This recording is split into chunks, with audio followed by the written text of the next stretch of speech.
Hi everybody and welcome to the Guardian Australia Book Club, Melbourne Writers Festival edition. I am Steph Harmon, I'm culture editor of Guardian Australia and I'm so excited to introduce our guest Kate Grenville today and also to explain how this is all going to work.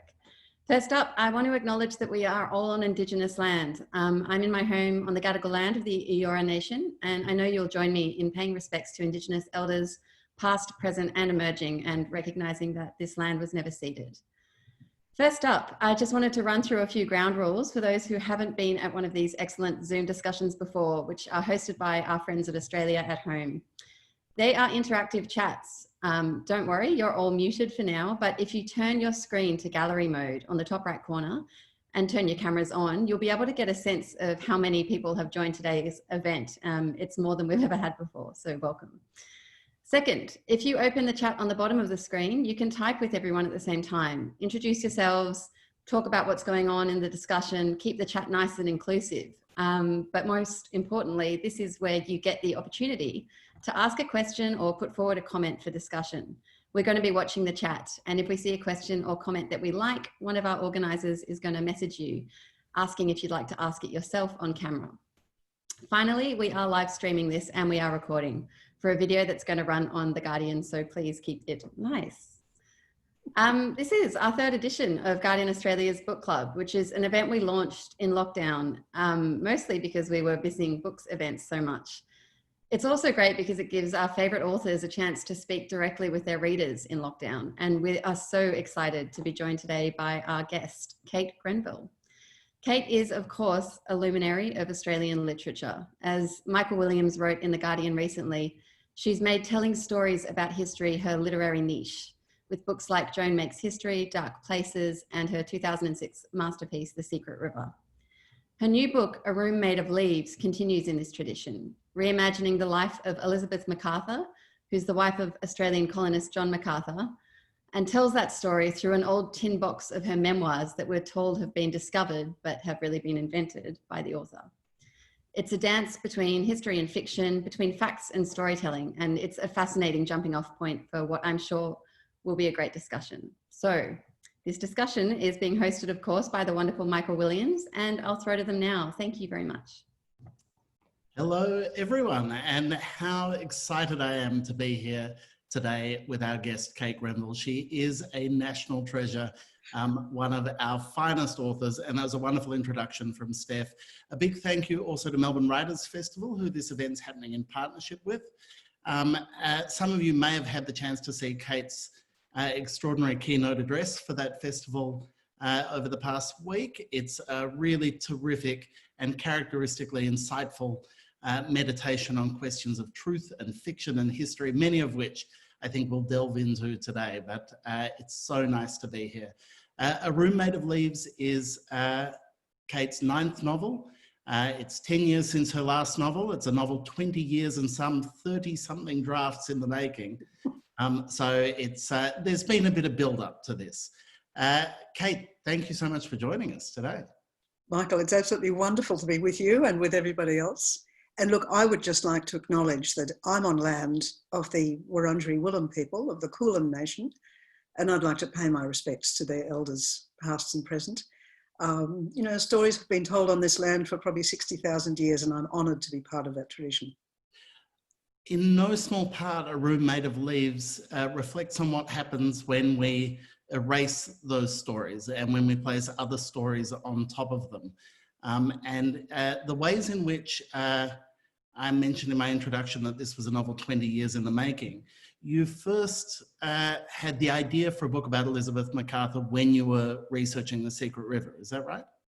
That's right. I was doing some deep background in stuff about the First Fleet, and I came across some letters by Elizabeth MacArthur, who came out 2 years after the First Fleet, with her husband John MacArthur, who I'd been taught was the father of the Australian wool industry. Can there be a more boring thing to be remembered for? Anyway, I came across her letters, and they are extremely boring and extremely bland, except that just once or twice there is a phrase where a real person blazes through. In fact, not just a real person, but a sexual being as well. And it gave me the idea that those bland and boring letters were in fact a mask behind which the real Elizabeth MacArthur lived a very much more interesting life. And it's taken me 20 years to work out how to get around the different sort of factors in that story, how to tell all of those stories simultaneously, the truth and the fiction. But it's been a fabulous journey. I really miss writing it, actually. I wake up in the morning and thinking, oh, yes, I've got another project, but I'm more on Elizabeth MacArthur. I can see why. I missed reading it as soon as I was done. I want to get to those particular moments in the archive that suggested to you that there was more to Elizabeth MacArthur than the historical record would have. But before we get there, I'm just curious about the extent to which you think that historical silence, the ways in which certain historical figures present to us as bland or boring or lacking in an inner life, how gendered that is as a phenomenon. Thank you so much. What a good question. Enormously is the answer in one word. When I was researching this, my publisher actually recommended that I go and read Boswell's London Diary, I think it's called. Boswell, a young man at loose in London. And it's basically all about getting drunk and having sex with prostitutes. It is a free and frank exposure of someone's inner life as well as the events. Now, for an 18th century woman, there was no way that anything, I mean, she couldn't do any of those things, but even if she thought them, she could not write them down. Letters, as we know, were very public things in late 18th century. They were more like the newspapers. They were to be read aloud in the parlour. And the novels of the time, well, women did write novels, but they only got to be published if they ticked enough boxes of the, women are supposed to be sedate helpmeets to males. So history, there are many, many, many voices that are left out of history. And one of them is women's. And in a way, the saddest thing is that they're not just completely silenced. Their true existences, their true sensibility has been obscured by the fact that some of them did leave a record. And it is, in my mind, perhaps not false, but certainly very partial. Part of it seems to me, and this runs through all your work, but in particular the last 4 novels of historical fiction, for lack of a less deadening genre to lie over it. I think they're richer and more complex than that, but is the divide between the public and the private, and that the public sphere is the domain of history and perhaps the private sphere is the domain of fiction? Do you think that's a reasonable? Probably, yes. Although the private can be just as fictional as the public, as many people know. In fact, probably all of us know that. So really, maybe to make that opposition between fact and fiction, truth and the imagined, maybe that in itself is the falsity, even looking for any kind of distinction like that. And I suppose that's really where this book has its heart, in saying those kinds of, looking for those kind of simple oppositions is the problem. Whatever you're presented with, whether it looks like fact or looks like fiction, it can be cracked apart into a much more complicated and interesting thing, so that within every fiction, I mean, this is after all what Freud discovered, the jokes that we make are not just accidental. They may look like fictions, but actually they are, to the right sensibility, revealing all sorts of facts about us. And of course, facts, as we know, can be cracked apart into millions of fictions. So that's, I think, it's not only what I'm interested in with this book, but I realise, looking back, you mentioned Joan Makes History. I can see that without really being aware of it, it's been the thing I've always been interested in, subjectivity, and where the boundaries of all that might lie. Not just Joan Makes History, but if we take, for example, the relationship between Lillian's story and Dark Places, you've made your business taking a story, seeing how it might be told, and then getting in under the hood, if you like, and playing around to see what that subjectivity has given us. Yes, you're absolutely right. I told Lillian's story, which was my first novel. Gosh, that's going back a long way. And it's the story of a woman who is sexually abused by her father. And after I'd finished it, I thought, well, that's fine, but actually, let's crack it open one more time. Let's tell the story of the father. What did he think he was doing? And that's, yes, you're quite right. That gave me enormous pleasure to get in there, and so that the story can't be either the victim story with Lillian or the heroic survivor story with Lillian. It's far more complicated than that. And her father is, you know, not a simple monster. He's also far more complicated. So yeah, you're right. It's, yeah, no wonder I could never pass exams. The simple answer has never, has never appealed. I think that suggests a problem with the exams rather than with the student. But it's interesting to me because then, of course, you come to a work like The Secret River and the ways in which you've made Australian first contact and colonial Australia the kind of focal point. And that question of heroes and villains plays out.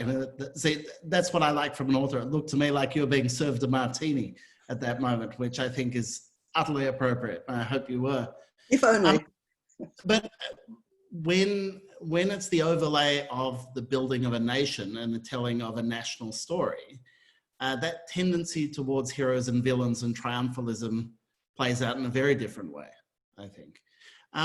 Can you talk about your decision in A Room Made of Leaves to make that complexity around truth and fiction text rather than subtext? Because it's something you've clearly been interested in for a while, but in this novel, you make play around the truth and the nature of truth. You put it front and center right from the outset. I put it front and center, but yes, but it is a dance, not just a pas de deux, but a pas de about half a dozen. It's a whole corps de ballet on stage playing around with the idea of truth and fiction. So whereas in, for example, Lillian's Story versus Dark Places, it was just the two aspects. In this, I think I'm questioning the whole idea of trying to categorize anything like that. It gave me huge pleasure. I mean, the book is, as I have said elsewhere, like a set of nested Russian dolls. And at the very heart of it is fact, real quotes from the real letters of the real person, whoever she actually was, Elizabeth MacArthur, which I've then put a kind of crust of interpretation around, which strike me as very plausible, if not factual. Then another layer of fiction, another layer of fact, etc. So I think I've, you know, the whole idea of questioning stories has cracked open for me. I don't know where I would go next with this. I suspect this might be my last book. So I think cracking it open to release the dozens of little dances in there might be perhaps as far as you can go with this idea. So you open this book, and I'm assuming because this is a book club, I'm sure that our audience have all very diligently read the book and not just drunk red wine and shown up regardless. But for the handful who might not have, the opening conceit of the book is that you're not acting as an author at all. You're acting as an editor who is putting together a historical record that has landed in your lap. Yeah. How early did you know you wanted to use that framing device? Look, the book took me 20 years to write because it took me that long to discover that framing device. So in the year 2000, when I was researching The Secret River and I discovered this, I knew what I wanted to do, had no idea how to do it. And of course, I haven't been twiddling my thumbs in that 20 years. I have written 6 other books. And I suppose you learn something from each book you write, although I think I'm too close to it to see just what I might have learned. But at some point, actually, it was shortly after I moved to Melbourne, so maybe that was the kind of opening of the door, that I realised that the way to tell the story I wanted to tell was to write a fake memoir of a real person. So already in the setup, you've got a way of, first of all, framing it so that it is clearly false, but at the same time, it's factual because it's based on a real person and her real letters.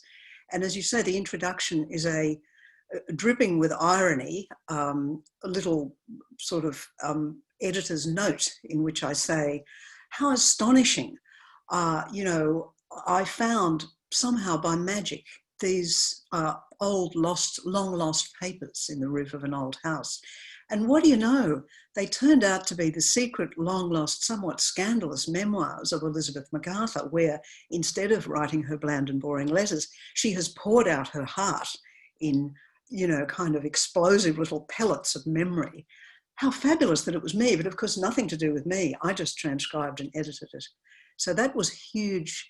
It allowed me to do all the layering of truth and fiction that I wanted to do. And it had taken me, 17 years and a move to Melbourne to discover it. That seems like drastic measures. And obviously at this point in time, we wouldn't recommend it to other writers, but yes, had I known, I might have gone to Queensland instead. Now, but before I continue with my questions, I should note that in the chat section of this conversation where people are posting their questions, there has been a cavalcade of anxiety about your throwaway statement that you think this is your last book. Oh. And people won't let me go any further, I think, until you put their minds at rest. What makes you feel like that could be the case? Look, in a way, my agent would tell you, and my publisher, that I say this with every book. And it hasn't been true up till now, but of course one of these days it will be. Look, the fact is I am working on another project. In fact, I have 2 projects. In fact, really I have 3 projects. So it was a throwaway line. And I suppose what it reflects is that I feel, what does it reflect? Well, I'm feeling a bit old. This whole COVID lockdown, all that business does make a person present with their mortality.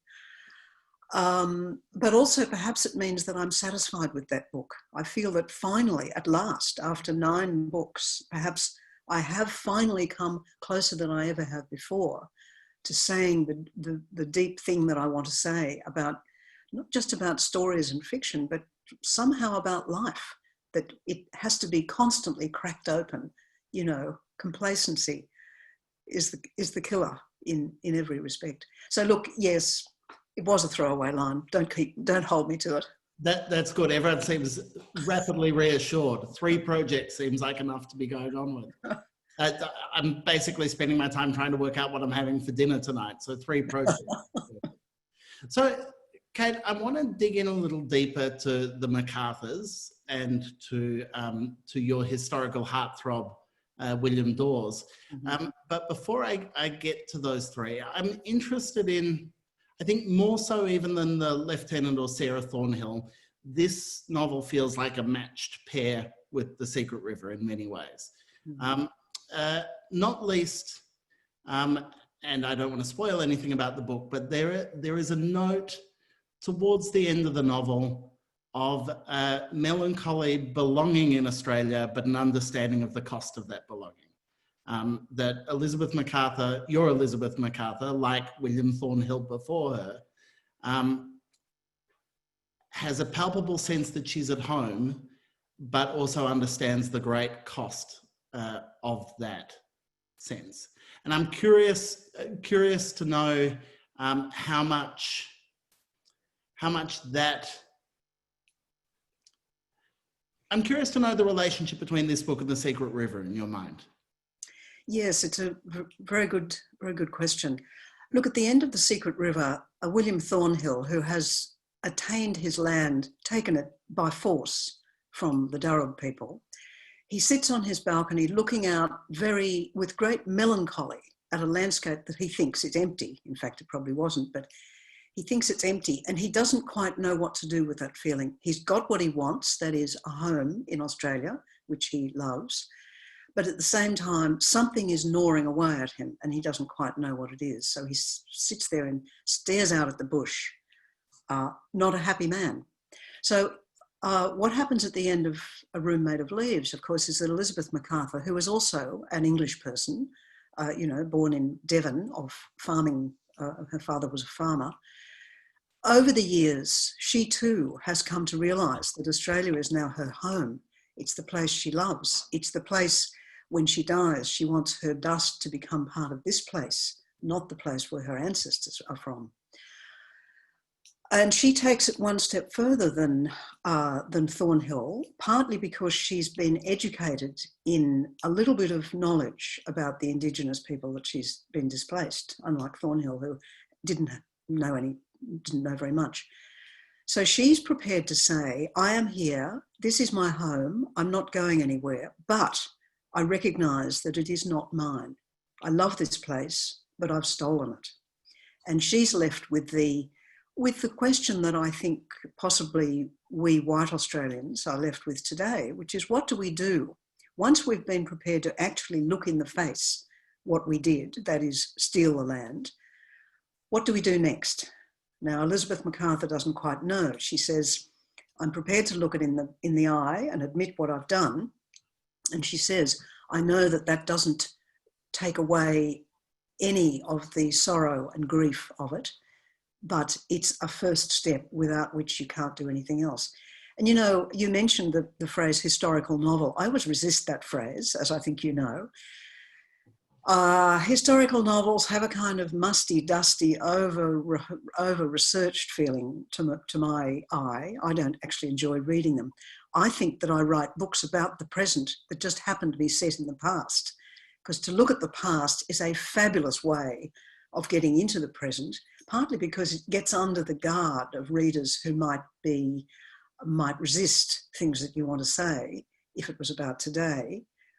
It's a kind of a Trojan horse, the historical setting. So when Elizabeth MacArthur sits at the end of the book in her room of leaves and has that mournful revelation, really, to my mind, she's expressing, well, certainly what I feel as a white Australian.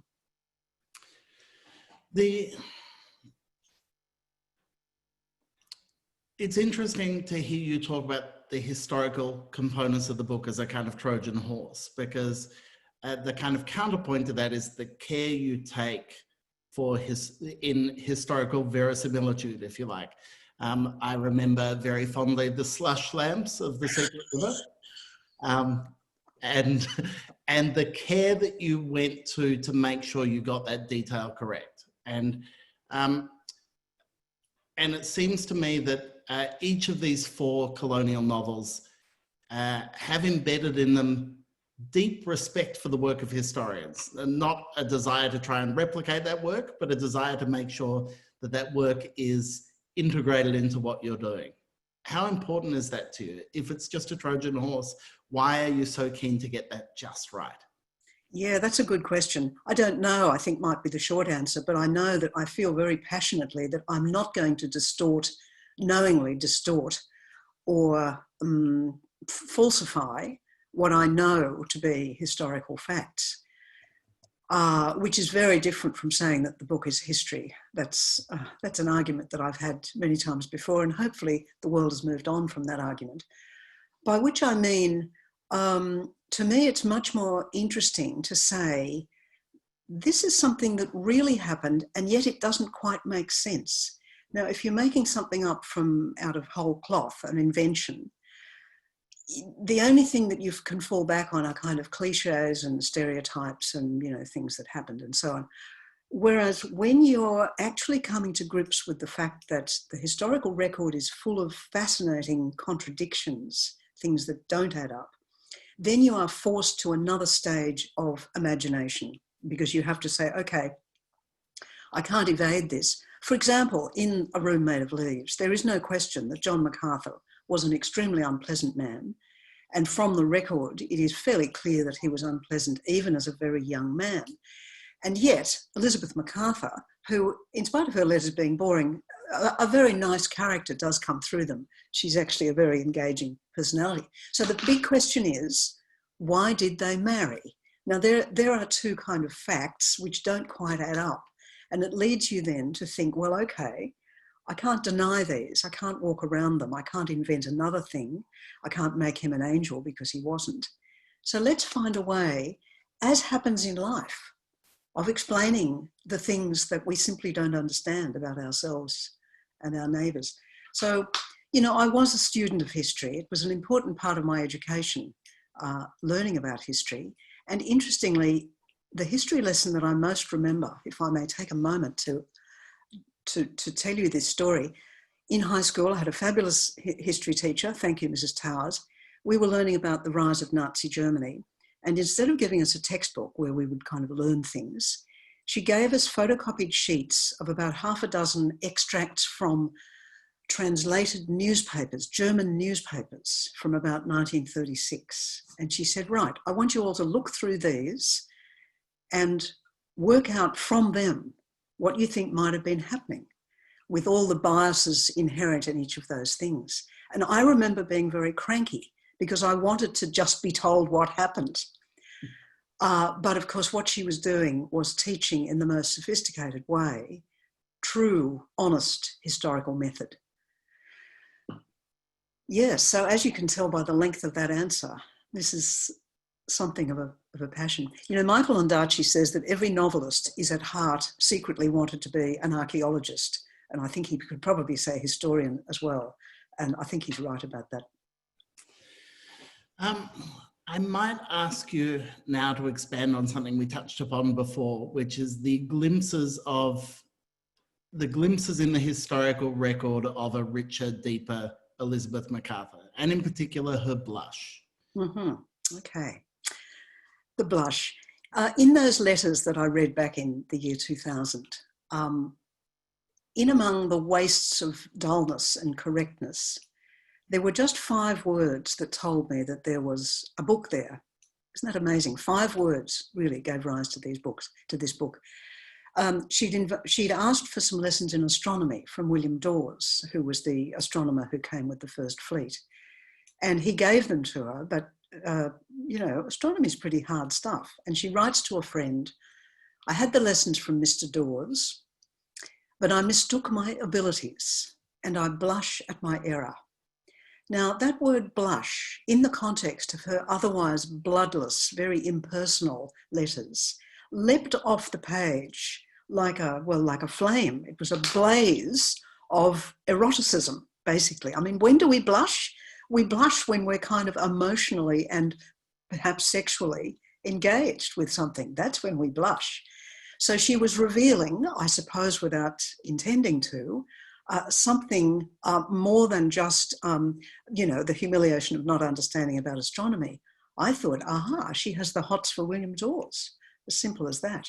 And that was also the moment, actually, at which the book called The Lieutenant, which is a book based on William Dawes, also had its beginning, because it told me something about, it suddenly cracked apart that sort of dry as dust notion of all these people coming and doing the settling and so forth and so on. They were real human beings and there were sexual relationships between them.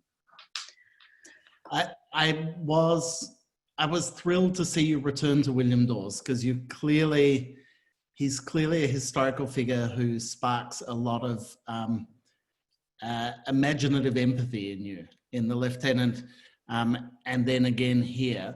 Why do you think he was such a singular figure? Look, it's a good question. The thing is, I'm not the only person to have found William Dawes attractive, and I think I'm right in saying that all the people I'm thinking of are women.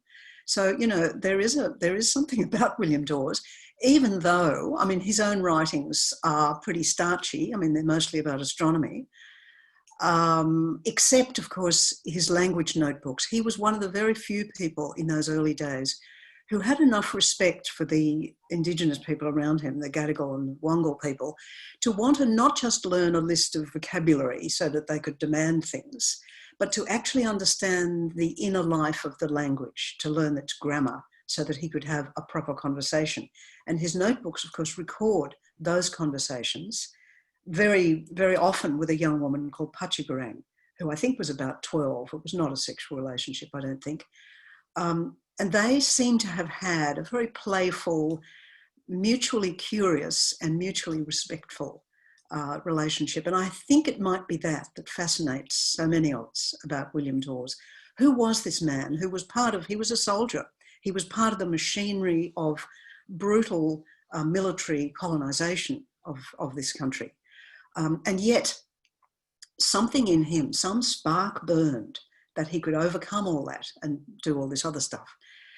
Yeah, it's funny, when I wrote The Lieutenant, in fact, I gave, in the first, I think, 12 or 15 drafts of The Lieutenant, Mrs. MacArthur was there as just a minor character who used to come, and she had the astronomy lessons, which is a matter of fact.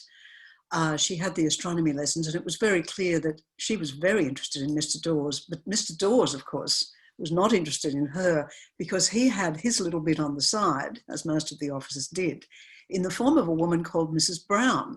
So the wonderful thing is that when I wrote A Room Made of Leaves, I knew I could return to Dawes, but I also realised that I could find Mrs. Brown again and give her a little bit more of a story. So there is a fabulous, you know, a novel isn't a finished thing. It continues like life to just kind of spawn more and more things. I've forgotten what your question was in that. It was something about Dawes, but... It doesn't matter. The answer was better than the question, which is it's a good thing. I'm interested in the ways in which Dawes, part of what clearly makes Dawes such a kind of sympathetic figure was his curiosity and openness to a different understanding of the Australians who were here pre-settlement, and that's a kind of key thing that comes through.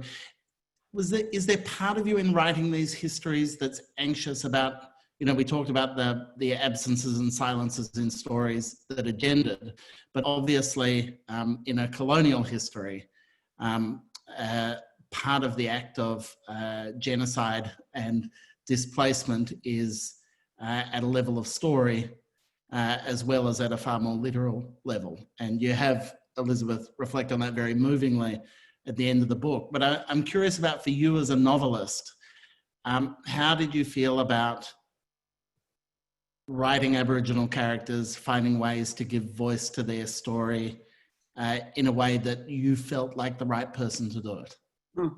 Yes, that's a good question.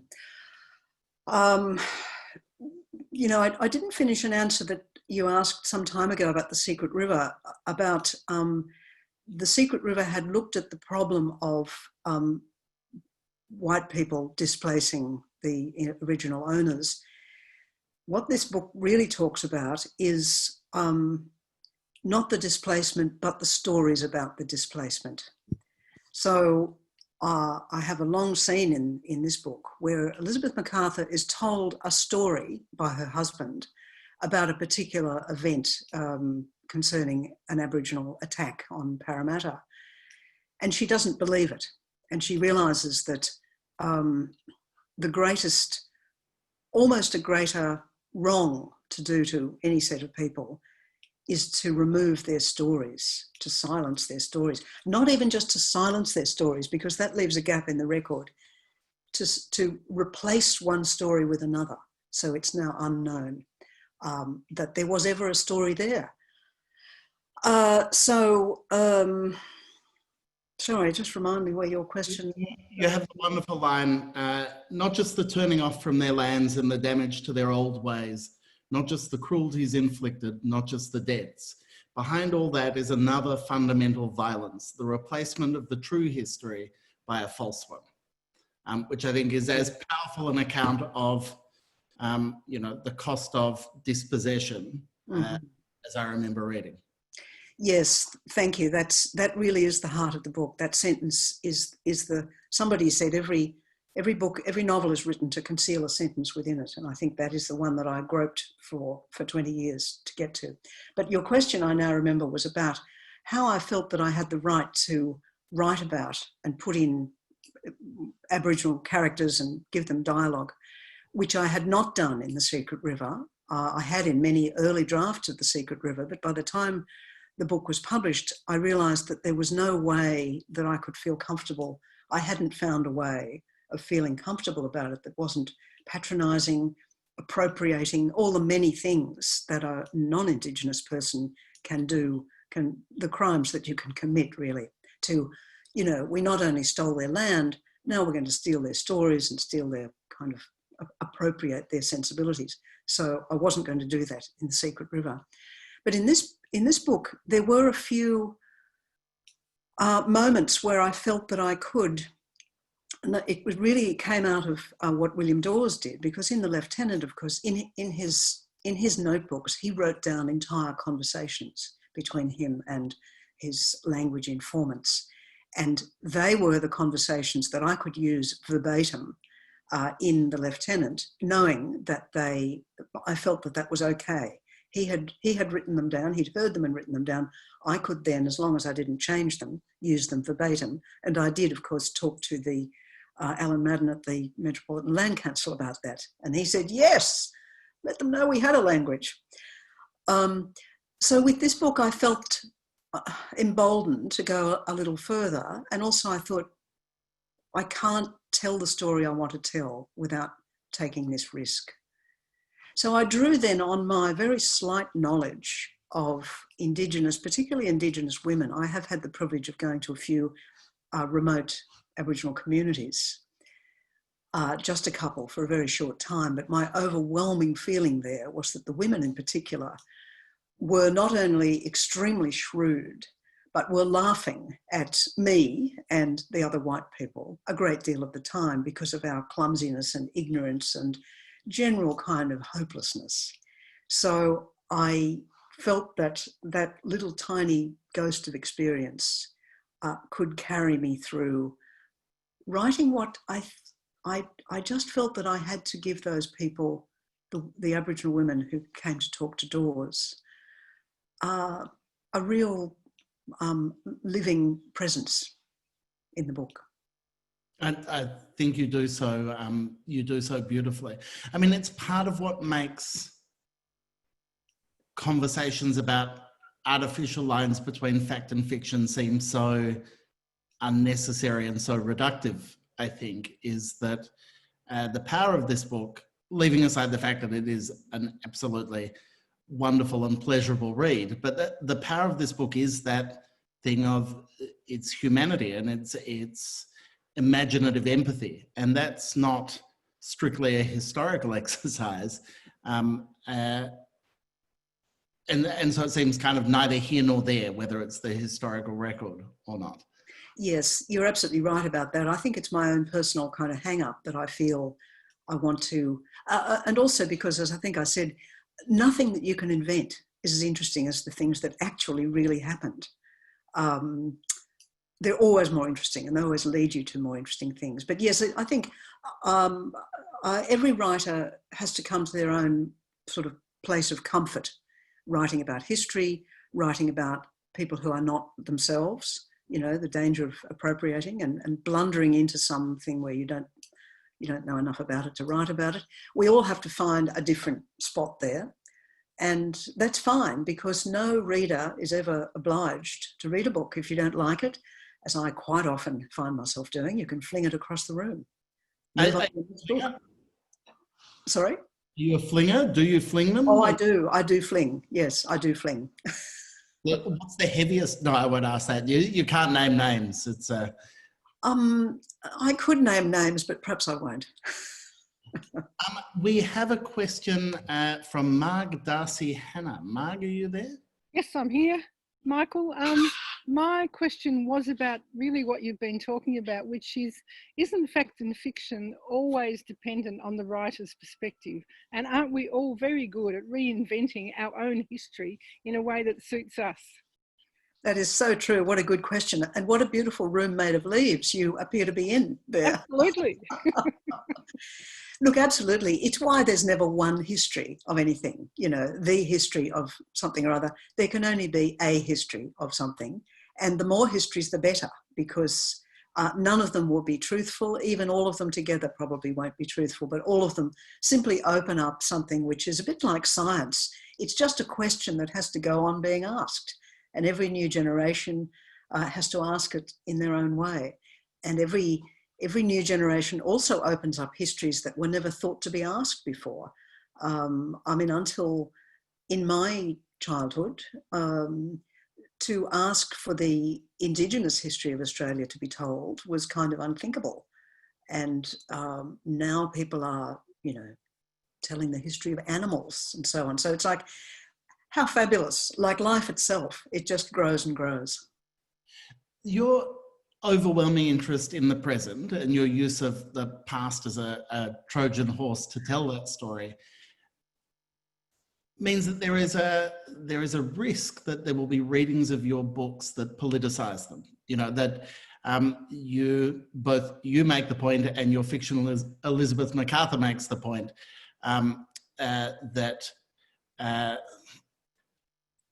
that accounts of national accounts of truth and things are self-serving in different ways, and if you're inviting readers to understand their present through your depiction of the past, then you're buying into what is sometimes a very contested debate in Australia. Do you think about those political outcomes when you write a book? Are you wary of them? I try not to think of them because I think the phrase is conflict averse, and having run into some conflict on political grounds with the Secret River, historians who felt that I had no right to be, writing about history, I am very wary of it. And in fact, I find it very inhibiting to write anything, actually, let alone good fiction. So I try very hard not to think about that. But as an engaged citizen of the world and of this country, those thoughts are why I write, really. I mean, I'm not interested in writing, just some kind of bit of entertainment, some bit of fluff. I actually want to write a book of ideas, and those ideas are inflected by who I am and where I am. In my younger days, people often used to say, do you describe yourself as a feminist writer? And of course the answer was yes, but it was more complicated than that. I'm a woman, and I'm a feminist. So whatever I write, whether I kind of intend it as a feminist tract or not, it's going to spring out of a person who is a feminist. So those thoughts are what makes me write, but at the same time, I have to do a kind of sleight of hand not to think about them too much when I'm writing, or I would be completely paralysed. I think the real political power of it in an Australian context, and you make this point in the novel, is the importance of truth to any reconciliation process. That elsewhere in the world, truth and reconciliation are paired concepts. You see that in Northern Ireland, you see that in South Africa. Whereas in Australia, when the Howard government was particularly fond of banding around the word reconciliation, it felt untethered from truth. Mm-hmm. And so, that brings us back then again to those questions of truth and authenticity at the heart of this novel. And I think truth shouldn't be politicized, but it is. Yes, that's right. And we can maybe never find the truth, but we have to not be cowardly in going looking for it. Of course, this whole business, from the Secret River onwards, began for me with the so-called walk for reconciliation across the Harbour Bridge. And that happened to end at the point where my convict ancestor would have been offloaded from the convict ship. And that made me realise that this idea of reconciliation was an easy, like the bridge that I had just walked across that body of water, Sydney Harbour, the idea of reconciliation is not as easy as making a leap from A to B. It should be difficult. It should be a long, painful process. And researching for the Secret River, I almost went straight from that march up to the State Library of New South Wales, just up the hill, to try to find out what had happened when my ancestor stepped off the ship and took up land, as the euphemism goes, on the Hawkesbury River. So that was my personal journey through that. Perhaps that never ends, because the problem is not, it's the situation of a shared history and a shared country, particularly where sovereignty was never ceded, is that, how do you put it right? You probably can't put it right, but you can go on within the honourable field of sort of force field of having at least told the story truthfully, acknowledged honestly what happened. That would seem to me the sine qua non of whatever comes next. We have a question, but I won't throw to that relates to that, but I won't throw to that questioner just yet because I'm not clear whether they're somewhere where they can talk to us directly. So before we go there, we have a question from Janine. Janine, are you there? Yes, hi. Hi, Janine. Yes. My home is actually on MacArthur land at Camden, and the Camden Park is just, 100 metres from me. So when you were doing your research, was there anything about Elizabeth being at Camden? Because there's so much of her around here with the park and the churches and things. Yes, look, my book ends in 1801, by which time the MacArthurs had not yet gone to the land that's now called Camden. So I didn't have to go there, but of course in my research I did find out a bit about that. Yes, I mean MacArthur now there is a whole story for somebody to explore about just how MacArthur, when he went to England, persuaded the powers that be there to give him 10,000 acres of the best land in the colony, that is the land at Camden, which governors before him had specifically said, this land must never be granted away. It must always remain the property of the Crown. Now, I would love, maybe a historian has found what lever John MacArthur, who was a great puller of secret strings, what lever he found to impel Lord Camden to give him that land. So, and I haven't been to Camden, the Camden estate. It's only opened once a year and it just never kind of worked. And I was quite pleased to be able to end my book in 1801, where the MacArthurs, of course, were still at Parramatta at Elizabeth Farm, which is still there, as you would probably know, as a beautiful historic house. So you can actually sit on the veranda in a chair that's probably very like the one Elizabeth MacArthur would have sat. You can and look out over her garden. There's a fabulous sense of the past suddenly being very much alive there. So you probably feel it in Camden too. It's lovely to see that now things are being called after Elizabeth MacArthur rather than John MacArthur. I tell you what, after reading this book, John MacArthur comes across as such a royal shit that, I think they'll be stripping his name off things now. I think they might have already. I mean, he was on the $2 note, of course, when we used to have those things. But yes, I suppose there are statues of him. It'd be nice to see some of those statues toppled. But, I'm not the first person to say that actually, if any one individual was the parent of the Australian wool industry, it was certainly Elizabeth MacArthur, not John. I'm not the first person to say that. Look, he was a royal shit, but what I've tried to do in the book is actually to do something more interesting than just describe someone as a royal shit. I have tried to say perhaps some of the things that made him such a shitty person. Shitty people are made, I think, not born. I don't think I believe in original sin. So I have tried to make him, a fairly rounded, interesting, unhappy, but sympathy-worthy character. I think you succeeded that, but still, royal shit of the third order. To return for a moment to the kind of question of politicised arguments around the telling of these stories, we have a question from Jessica McHenry. Hi, Kate. Sorry, I'm not in a position to show you my video. Hopefully you can hear me though. Yes, I can. Oh, good. Excellent. My question is whether or not you have any advice for younger Australian writers who are desperately trying to tell Australian stories that feel true, but also don't wish to blunder insensitively into politicised arguments. Like, where's the legacy going? How do we balance that sense of responsibility without feeling inhibited, as you said, by potentially politicising our work? Yes, that's a very good question to which I don't have much of an answer. I think the first thing would be to say that you should write in the first place without thinking about any of that. Because if you're writing, if you've already put yourself in the kind of, blinkers of being too careful, then what you write will probably not have much life and energy. It may not find a readership.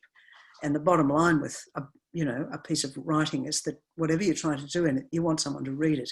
So I would say that the first thing would be to write the first however many drafts uninhibitedly as if no one is going to read it but yourself.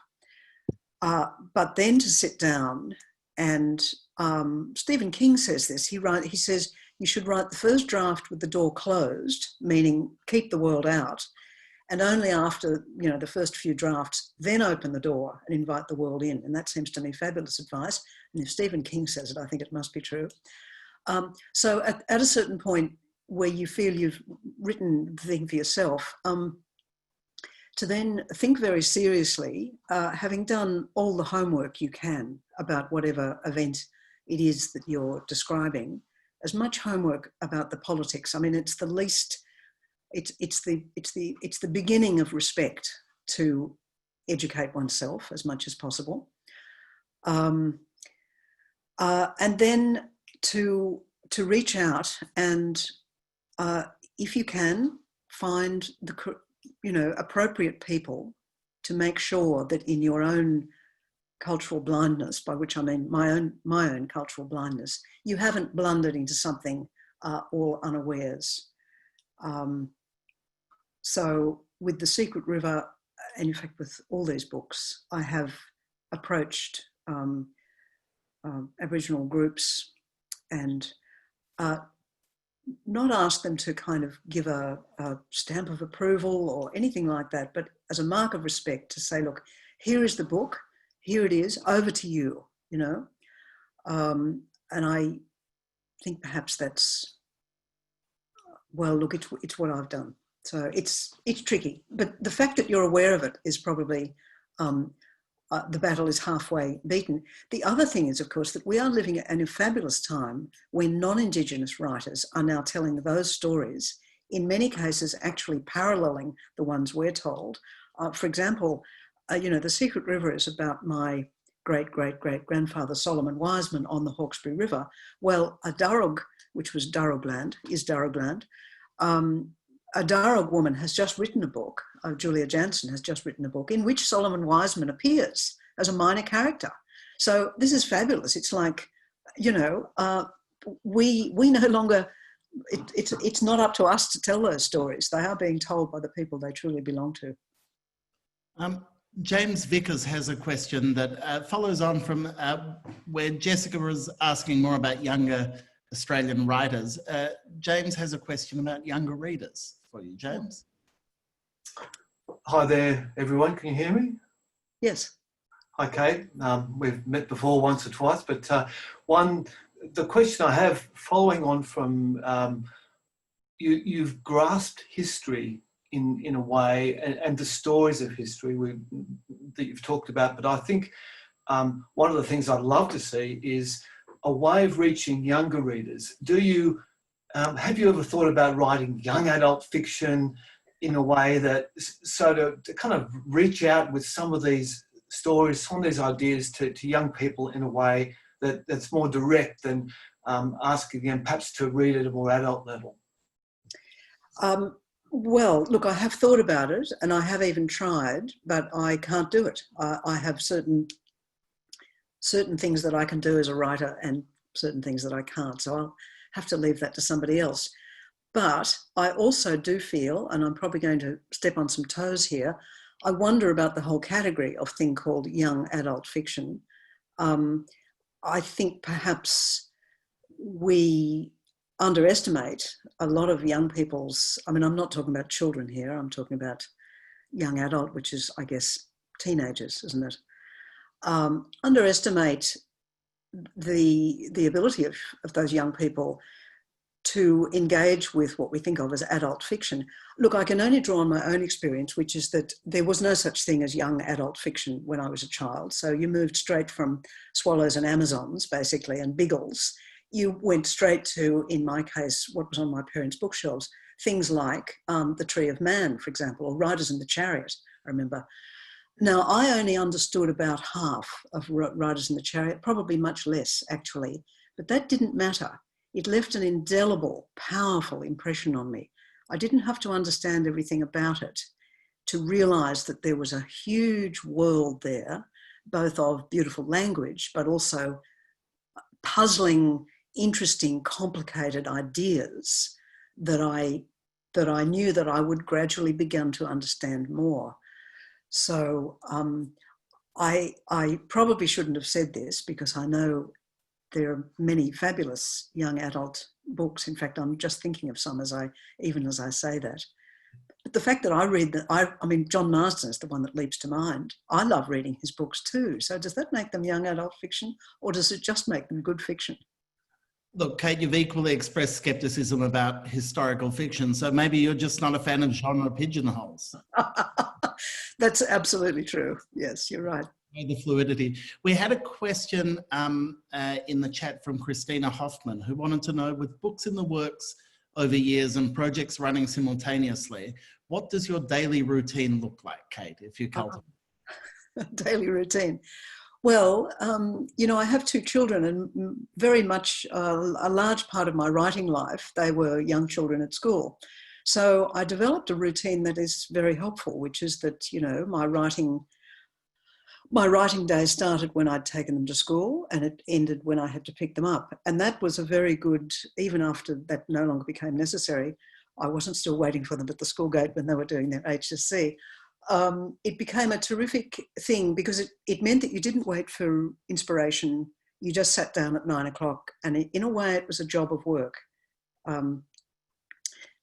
So my daily routine is still that. I get up, and by 9 o'clock, often still in my pajamas, certainly in lockdown, I'm already sitting down and working, and I end at about 3 o'clock, and I then go and do kind of busy work for the rest of the day.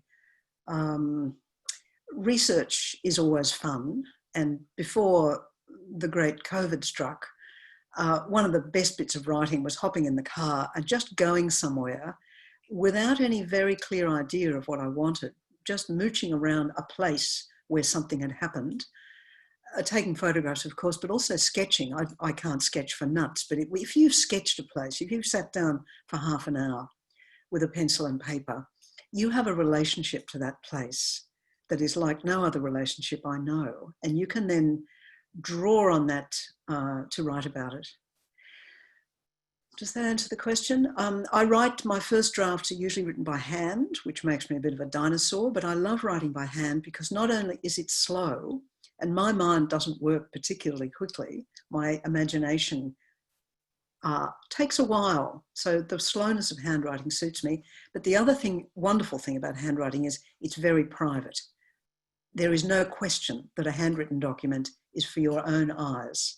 And to me, that's the only way really to write stuff with truth and energy is to be writing it without second guessing what people are going to think when they read it, at least in the first draft or two. That's very Elizabeth MacArthur of you. I think that's a good thing. Now, we're going to have to let you go in a minute, but given that this event is not just part of the Guardian Australia Book Club, but it's also a Melbourne Writers Festival event, and there's lots of wonderful other sessions they have that I encourage people to go and find out about over the next few days.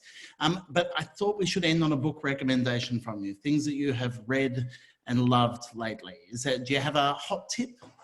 Okay, well, yes, lots of them in this time of lockdown. But look, not long ago, a young woman writer called Bree Lee interviewed me for one of these kinds of things, a Zoom event. And so I went and read her book, which is called Eggshell Skull, which I thought was fabulous. So good that I then went and got her second book, which is called Beauty, which is equally fantastic. So I don't know whether she's having anything to do with the MWF, but it blew me away. A younger generation, she's probably the age of my daughter, with such honesty, vigorous courage of thinking, and she's also a terrific writer. So that's my hot tip. That is an excellent tip. It's been wonderful to speak to you today, Kate. Thank you to everyone in the chats who contributed such wonderful questions and comments. And I'm going to throw back to Steph Harmon at The Guardian. But thanks, Kate. Thank you, Michael. Thank you so much. That was such a pleasure. I kind of forgot that I had to close it. Thank you so much, Kate. Thank you, Michael. That was a wonderful discussion. And particularly thank you everyone for asking questions and putting such great comments and thoughts in the chat. We're going to be doing this again monthly, so stay tuned to Guardian Australia and Australia at Home to find out about our next session. Australia at Home, who hosted us today, is sponsored by Essential Media, Principal Co, the Centre for Australian Progress, the Community Council of Australia and Guardian Australia. They're hosting regular discussions. So next week, the schedule includes Paddy Manning talking about his new book, Body Count and the Human Toll of Climate Change. And next Friday's fortnightly tech talk as well. Big thank you to the Melbourne Writers Festival. There was a lot of love flowing to them in that chat as well. It's one of the, as somebody said, one of the positives of lockdown is this great festival continuing online. So thank you so much for hosting us. Have a wonderful weekend, everyone. Thank you so much. Thanks. Bye.